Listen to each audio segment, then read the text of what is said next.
Hello दोस्तों, स्वागत है आपका हमारे यूट्यूब चैनल इग्नू सपोर्ट में। तो दोस्तों, हमारी MHI 101 की सीरीज चल रही है, जिसमें आज हम पढ़ने वाले हैं यूनिट 1 आरंभिक मानव समाज।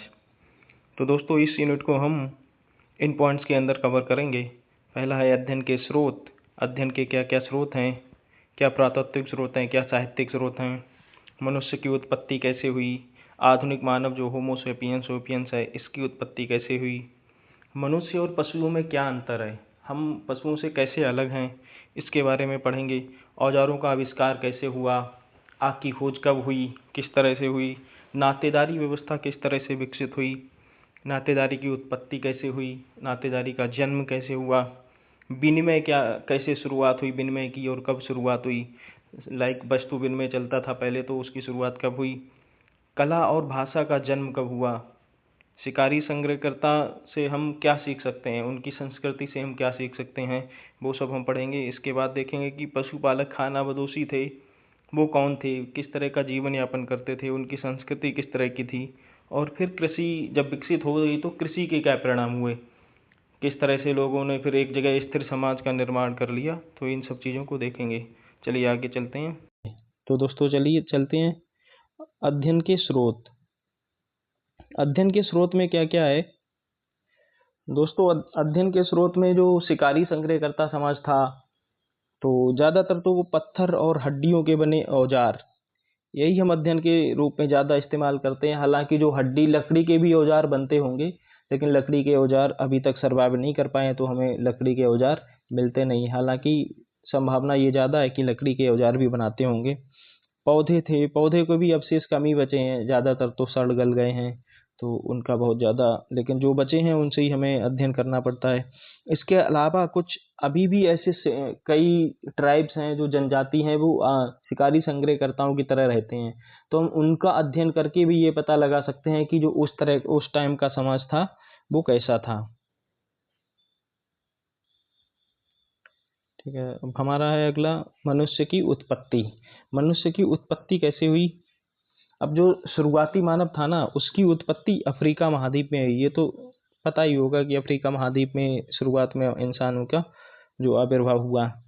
तो हमारे आदिकालीन पूर्वज थे, जिनको ऑस्ट्रेलोपिथेकस कहते हैं, वो लगभग 20 से 40 लाख वर्ष पूर्व थे। अब ये दो पैरों पर चलने के अलावा ये अन्य सभी मामलों में ये संभवतः आज के चिंपैंजी जो थे उनकी तरह दिखते थे। मतलब ये दो पैरों से केवल चलते थे, बाकी ये पूरी तरह से चिंपैंजी के तरह थे। इसके बाद ऑस्ट्रेलोपिथेकस के बाद होमो हैबिलस, ये पूर्वी और दक्षिण अफ्रीका में लगभग 20 लाख साल पहले रहा करते थे।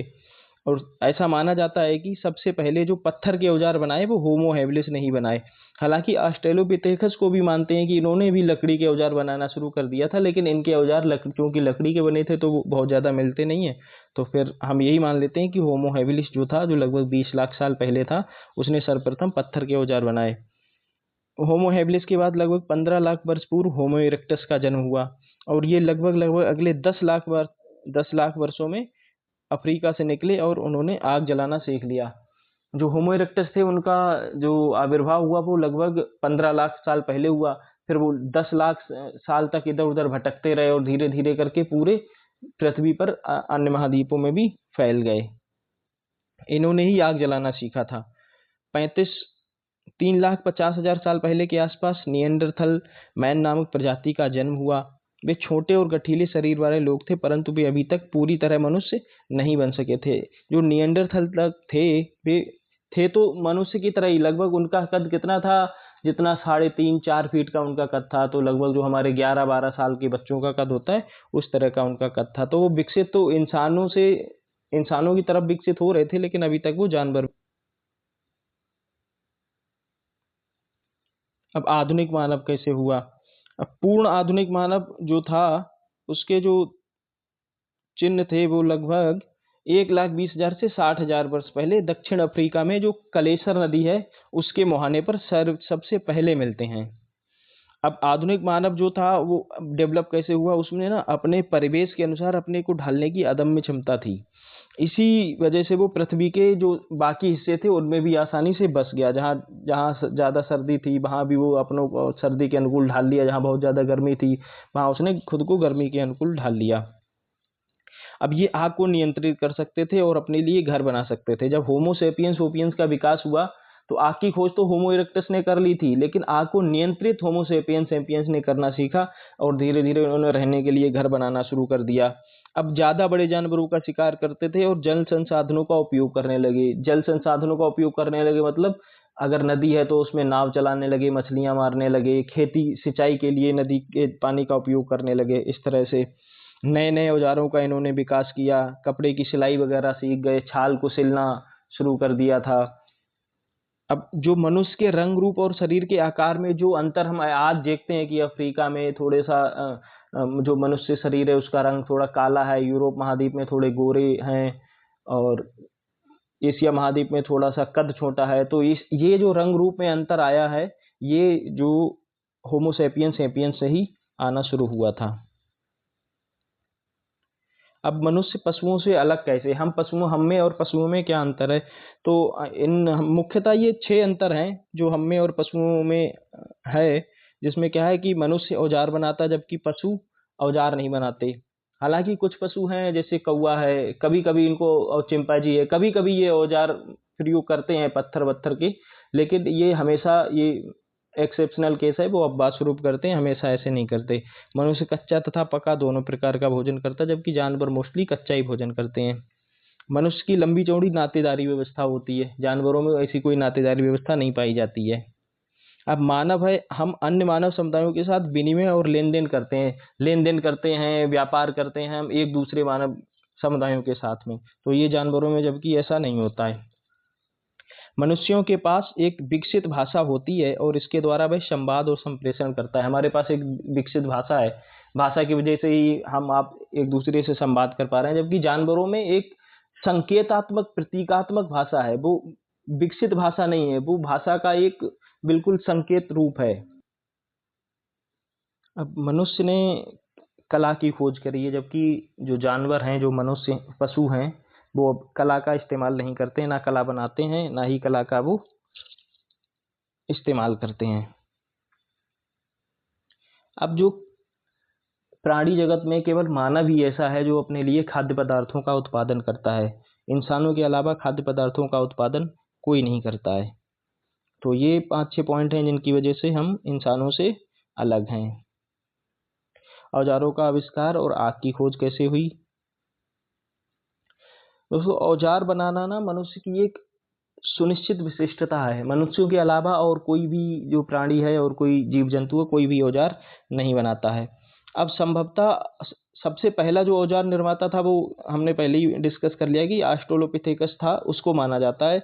और ये सबसे पहले हड्डी या लकड़ी के औजार बनाया गया होगा। तो हड्डी या लकड़ी के औजार जो उन्होंने बनाए थे वो अभी उनके अवशेष बहुत कम मिलते हैं या ना के बराबर मिलते हैं। तो उसके बाद जो औजार बनाए थे वो होमो हैबिलिस ने बनाए। तो हम होमो हैबिलिस को ही मानते हैं कि सबसे पहले औजार पत्थर के होमो हैबिलिस ने बनाए। और ये लगभग 20 से 40 लाख पहले के 25 लाख वर्ष पूर्व पत्थर के औजार बनना शुरू हो गए थे। अब हमारे पूर्वजों द्वारा ही निर्मित औजारों से प्रौद्योगिकी का प्रारंभ हुआ। प्रौद्योगिकी जीवन की राह को आसान बना देती है। जो भी प्रौद्योगिकी है, जो हम आज के समय में भी देखते हैं, इससे क्या हमारा जीवन आसान हो जाता है। अब जो आग है, आग का जो सबसे पहला प्रमाण था वो चीन के झोकोदियन गुफा में लगभग 5 लाख वर्ष पहले पाया जाता है। अब ये जो समय था ये होमो इरेक्टस का था। होमो इरेक्टस कौन थे? जो सीधे खड़े होकर 2 पैरों पे चलते थे, उनको होमो इरेक्टस कहा जाता था। उस टाइम पे ये आग का प्रमाण हमें मिलता है। अब आगे देखते हैं कि नातेदारी कैसे विकसित होती है। नातेदारी क्या थी? अब वंश और विवाह के आधार पर जो संबंध बनते हैं उन्हें नातेदारी के रूप में परिभाषित किया जाता है। नातेदारी का एक महत्वपूर्ण पक्ष ये है कि ये केवल खून का ही रिश्ता नहीं होता, इसमें जो सामाजिक संबंध है ना, वो भी शामिल होते हैं, जैसे दोस्त हैं और दूर दूर के लोग हैं। केवल खून का रिश्ता तो बहुत लिमिटेड होता है, लेकिन नातेदारी में बहुत ज़्यादा, नातेदारी का जो एरिया है वो बहुत ज़्यादा ब्रॉड होता है। कई मानव समुदायों में जान पहचान का प्रत्येक व्यक्ति नातेदार या कुटुंब माना जाता है और इस संबंध को विवाह द्वारा मजबूत बनाया जाता है। अब हुआ, नातेदारी विकसित कैसे हुई होगी कि भोजन संग्रह करते समय या शत्रु ने हमला कर दिया तो उस समय जो हम एक दूसरे को सपोर्ट करते थे, सहारा देते थे, एक कबीला दूसरे कबीलों को या एक परिवार दूसरे परिवार को, इस तरह से धीरे धीरे करके नातेदारी का विकास हुआ होगा। अब नातेदारी की उत्पत्ति कैसे हुई? अब जो हमारे एक वैज्ञानिक हैं और फॉक्स जो है इतिहासकार, वो ये मानते हैं कि नातेदारी के जो उदय का संबंध है वो मांसाहारी भोजन की ओर धीरे धीरे झुकाव जैसे हुआ, उसके हिसाब से नातेदारी बढ़ती गई। पुरुष शिकार के लिए निकल जाते होंगे और महिलाएं भोजन इकट्ठा करने के लिए। जब पुरुष शिकार करते थे, महिलाएं भोजन इकट्ठा करती थीं। अब पुरुष जब शिकार करके आते थे और महिलाएं भोजन बनाती होंगी, तो जो पुरुष थे उनके लिए भोजन की ज़रूरत रहती होगी और जो महिलाएं थी उनको भोजन बनाने के लिए उस शिकार की ज़रूरत रहती होगी। तो इस तरह से दोनों के बीच में एक ऐसा संबंध बन गया कि जिससे कि वैवाहिक संबंध स्थापित हुए। फिर वैवाहिक संबंधों से धीरे धीरे करके आगे बढ़ के ये नातेदारी स्टार्ट हो गई। यौन आधारित श्रम विभाजन के बाद पुरुष और स्त्री सब्जी और मांस के बंटवारे के लिए एक दूसरे पर बिल्कुल नए तरीके से आश्रित हो गए। अब नातेदारी का गहरा संबंध अर्थव्यवस्था, राजनीति और धर्म से था। ये तो हम आज भी देखते हैं कि नातेदारी जो है ये इन सब चीज़ों से प्रेरित कहीं ना कहीं होती है। विनिमय कैसा था? विनिमय किस तरह से विकसित हुआ? इनका विनिमय के क्या क्या पॉइंट्स थे? मनुष्य बाहरी लोगों से वस्तुओं का लेन देन और आदान प्रदान करता है। इस बात से निर्धारित किया जाता है कि यदि कोई वस्तु वहाँ पाई जाती है, वहाँ वह स्थानीय रूप से उपलब्ध नहीं है, तो इस बात का अंदाजा लगाया जा सकता है कि वहाँ विनिमय होता था। अगर कोई चीज़ है जो स्थानीय रूप से वहाँ पैदा नहीं होती है और वो उसके प्रमाण वहाँ पे मिलते हैं, तो हम ऐसा अंदाजा लगा सकते हैं कि ये चीज़ यहाँ पे व्यापार करके या दूसरी जगह से लेके आई जाती होगी। अब इनमें कई ऐसी चीज़ें थी जैसे चकमक था, जो हमारे पूर्वज जिसको औजार बनाने के लिए बहुत उपयोगी मानते थे। अब ये पत्थर हर जगह उपलब्ध नहीं थे, लेकिन इसको लोग दूर दराज से लेके आते थे, तो इससे हमें पता लगता है कि विनिमय लगभग विकसित हो चुका था। कला और भाषा का जन्म किस प्रकार हुआ? जो भाषा है, भाषा तो मनुष्य की एक अनुपम साथी तो है ही। भाषा के बिना तो आप सोच के देखो कितनी चीज़ें अधूरी हैं। तो भाषा एक बहुत बड़ा मनुष्य में का एक योगदान है खुद को विकसित करने में। अब लगभग 1.5 लाख वर्ष पहले मनुष्य खुद ब खुद बोलने की स्थिति में आ गया, परंतु अगले 1 लाख वर्षों तक किसी भाषा के होने का प्रमाण नहीं मिलता है। बोलना तो धीरे धीरे 1.5 लाख साल पहले तक आ गया था, लेकिन एक भाषा विकसित होने में अगले 1 लाख साल का समय एक अच्छी भाषा को विकसित होने में लग गया। अब कला मानव की अनुपम देन है। पशु चित्र बनाना और रंग भरना नहीं जानते हो तो है ही, पशु नहीं भरते, कला तो मानव ही वो करता है। पूरी दुनिया में आधुनिक मानव ने अपनी कलाकृतियों की छाप छोड़ी है। अब इन कलाकृतियों में क्या क्या है? फ्रांस में जो लेसेक्स है और स्पेन में अल्तमीरा की गुफाएं हैं, इनसे जो हमें उस समय के मानव थे, जो आरंभिक मानव थे, उनकी कलाओं के बारे में जानकारी प्राप्त होती है। अच्छा, शिकारी संग्रहकर्ताओं से हम क्या सीख सकते हैं?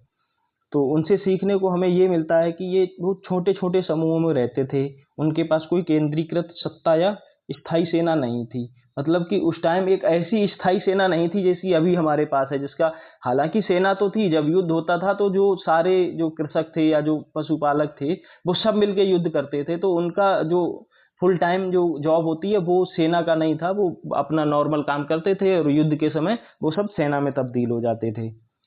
और उस टाइम युद्ध कम होते थे और बिना हिंसा के अपनी समस्याओं का समाधान हो जाता था। प्रौद्योगिकी साधारण थी, लकड़ी थी, हड्डी थी, पत्थर थी, इनके जरिए वे अपनी ज़रूरतों को पूरा कर लेते थे। जिससे क्या है, जो हमारे रिसोर्सेज हैं उनका दोहन कम होता था, जो पृथ्वी थी उसका प्रदूषण बहुत कम होता था। ये सब चीज़ें हम सीख सकते हैं उनसे। अब वो केवल उस टाइम ऐसा तो काम करते नहीं थे कि 12-12 घंटे 10-10 घंटे का उनका वर्किंग टाइम है। वो केवल 2-3 घंटे के लिए अपना भोजन इकट्ठा करते थे, उसके बाद वो अपना फ्री टाइम बिताते थे। अब ऐसा माना जाता है कि जब वो कृषि करने लगा, वो भोजन अपना इकट्ठा संग्रह करने लगा, तो उसके बाद मनुष्य के पास धीरे धीरे करके फ्री टाइम बढ़ा और फिर उसने कला और बाकी भाषाओं वगैरह को जन्म देना शुरू किया। पशुपालक खानाबदोशी पश्चिम एशिया से ऐसे प्रमाण मिलते हैं कि कृषि और पशुपालन लगभग एक साथ शुरू हुआ। ऐसा माना जाता है कि ये दोनों चीजें, कृषि कार्य और पशुपालन, एक साथ शुरू हुआ।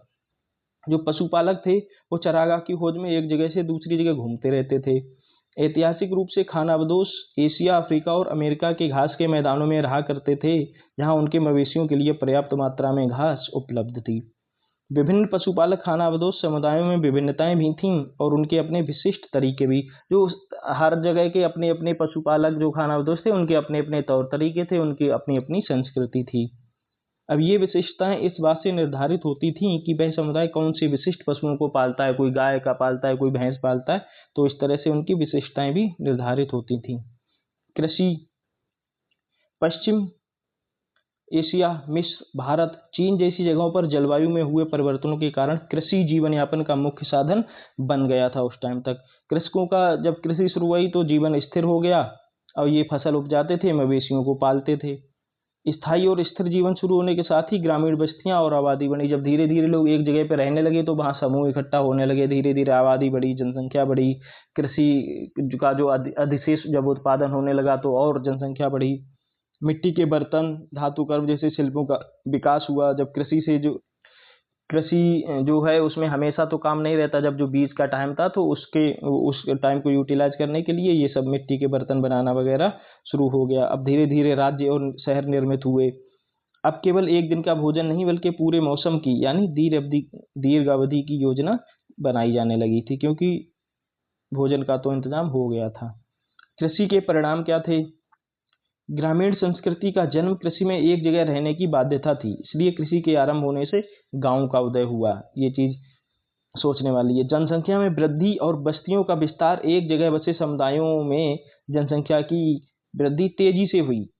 जो समुदाय एक जगह बढ़ रहे थे उनमें कृषि का अधिशेष उत्पादन हो रहा था, तो कंडीशन बहुत फेवरेबल थी, तो धीरे धीरे करके जनसंख्या का विस्फोट सा होने लगा।